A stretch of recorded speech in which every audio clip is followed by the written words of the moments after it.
Hello everyone, कैसे हैं आप सभी लोग। उम्मीद करती हूँ कि बढ़िया होंगे। इस सेशन में हम 30 अप्रैल के इम्पॉर्टेंट आर्टिकल्स का एनालाइज करेंगे जो कि हम the Hindu, Indian Express, Mint या बाकी अदर सोर्सेज से लेते हैं। शुरू करते हैं बिना किसी देरी के। पहला जो आर्टिकल आता है वो है हमारा क्रिटिकल मिनरल्स समिट से रिलेटेड। क्रिटिकल मिनरल्स क्या होते हैं? देखो, नाम में ही पता पड़ रहा है क्रिटिकल हो जो कि बहुत ही इंपॉर्टेंट हो। आज के टाइम को देखें तो जैसे कि टेक्नोलॉजी एडवांस होती जा रही है, चाहे फिर वो डिफेंस में ले लो या अपनी क्लीन एनर्जी वगैरह में ले लो, उसमें जो जो भी हमारे मिनरल्स कुछ जो कि बहुत इंपॉर्टेंट हैं, आने वाले टाइम में हमें बहुत ज़्यादा काम में आने वाले हैं, उनको बोल देते हैं क्रिटिकल मिनरल्स। जैसे कि लिथियम हो गया, कोबाल्ट हो गया। और हमें आगे बढ़ना है तो ज़रूरी है कि इनके सप्लाई में कोई भी रुकावट ना आए। इसी से रिलेटेड, क्रिटिकल मिनरल से रिलेटेड समिट ऑर्गेनाइज की गई न्यू दिल्ली में। ऑर्गेनाइज किसने की? मिनिस्ट्री ऑफ माइंस ने। ऑफकोर्स माइनिंग से ही मिनरल्स निकलते हैं, मिनिस्ट्री ऑफ माइंस ऑर्गेनाइज करेगा along with some other partners. Aim क्या था? तो it was to promote collaboration, knowledge sharing and innovation in the field of critical mineral. All right.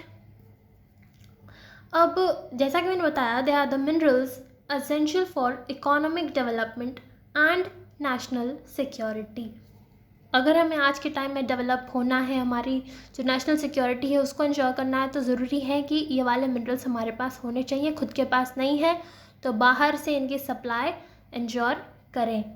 And if not available can lead to supply chain vulnerabilities and even disruption of supplies.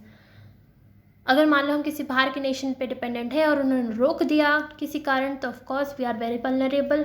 और जैसे मैंने example पहले भी बताए थे, क्या क्या होते हैं? लिथियम, कोबाल्ट, निकल। And it forms part of multiple strategic value chains. Clean technology हो गई या इंफॉर्मेशन कम्युनिकेशन टेक्नोलॉजी हो गया, डिफेंस हो गया, अलग अलग सेक्टर्स में इनका यूज़ होता है। इतना ही था इस वाली न्यूज़ में। हमें बस ये सबसे इम्पॉर्टेंट याद रखना है कि एक तो क्रिटिकल मिनरल्स हैं क्या, और इससे रिलेटेड समिट कहाँ हुई? दिल्ली में। Very good. बढ़ते हैं केन्या की तरफ। केन्या कहाँ पड़ता है? केन्या पड़ता है अफ्रीका के ईस्ट साइड में। वहाँ पे हुई काफ़ी ज़्यादा बारिश, जिसकी वजह से एक डैम था वो बस्ट हो गया, जिससे कि 40 से भी ज़्यादा अराउंड काफ़ी लोग वहाँ पर उनकी मृत्यु हो गई। एग्ज़ाम के हिसाब से हमें सिर्फ ये याद रखना है कि केन्या है, न्यूज़ में क्यों रहा? तो ये डैम बर्स्ट की वजह से रहा और काफ़ी ज़्यादा हैवी रेन्स हुए। हैवी रेन्स क्यों है? क्योंकि एल नीनो की वजह से। तो it has been lashing East Africa in recent weeks as El Nino weather pattern exacerbates seasonal rainfall.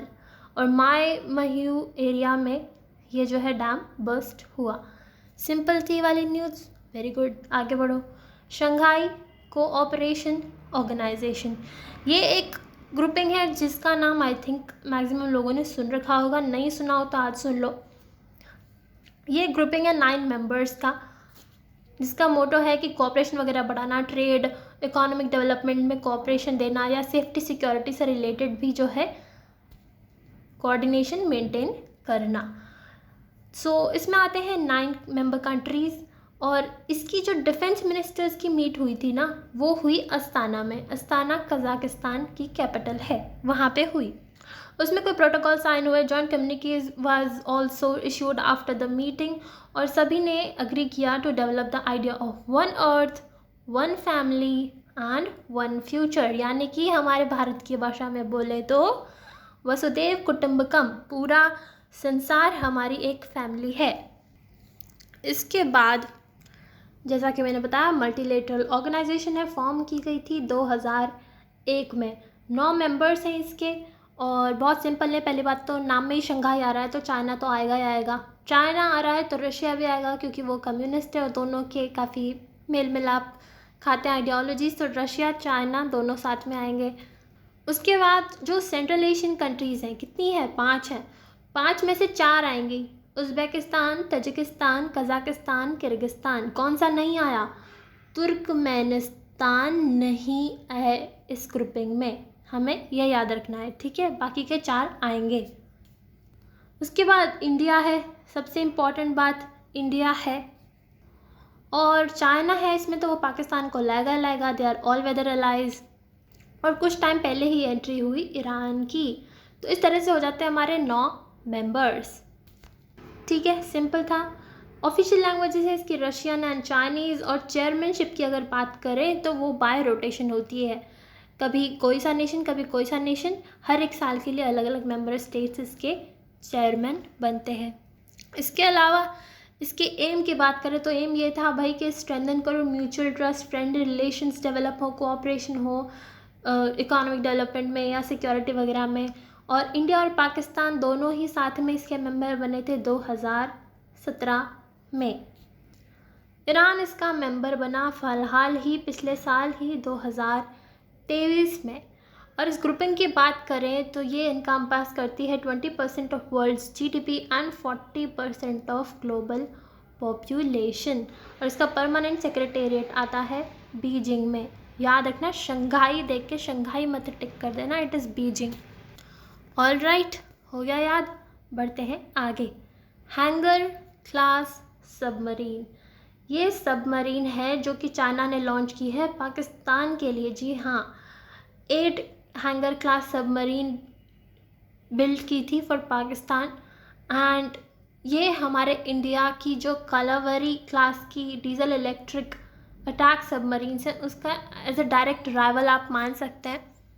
तो एग्ज़ाम में ज़्यादा से ज़्यादा यही पूछा जाएगा तो कि हैंगर क्लास किसने बनाई या किसके लिए बनाई, तो ये सब हमें याद रखना है कि चाइना और पाकिस्तान से रिलेटेड है। और ये हम याद कैसे रखेंगे? याद रखेंगे कि जो पाकिस्तान है वो चाइना के एड पे या फिर डेप्थ वगैरह पे ही तो हैंग कर रहा है, तो उस तरह से हैंगर याद हो जाएगा हमें। Simple, very good. बढ़ो आगे। अंकटाड, ये एक ऑर्गेनाइजेशन है जो कि आई थिंक सभी ने सुनी होगी, जिसका फुल फॉर्म आता है United Nations conference on trade and development.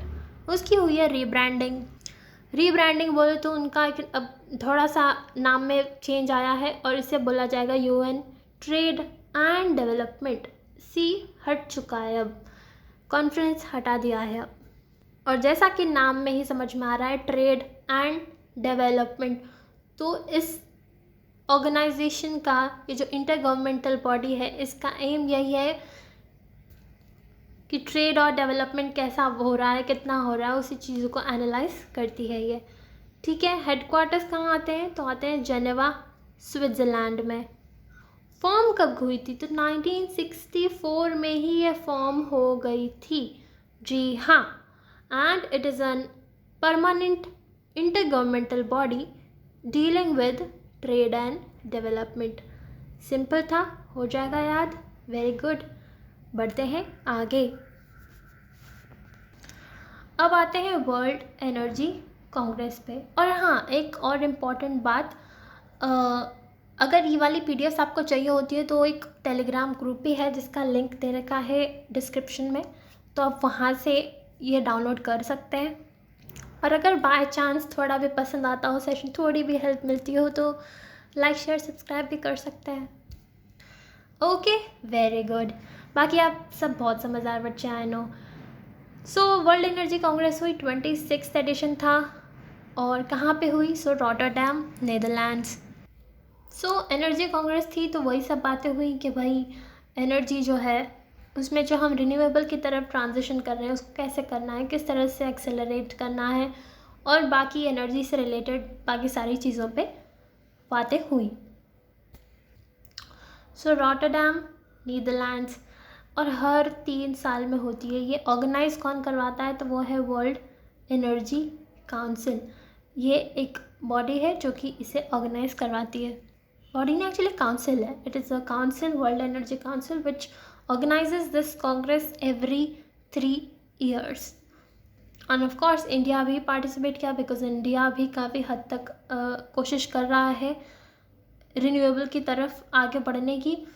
तो जो CMD हैं IREDA के, IREDA नहीं सुना जिसने वो जान लो, इसका फुल फॉर्म है Indian renewable energy development agency.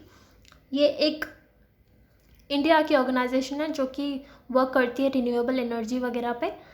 सो उनके जो CMD हैं उन्होंने शेयर किए वहाँ पे insights into India's journey towards energy transition. सो यही बात थी इसमें, आई होप आपको याद हुआ हो। एंड इतना ही था आज के सेशन में। I hope it helps you. Thank you so much. Have a nice day.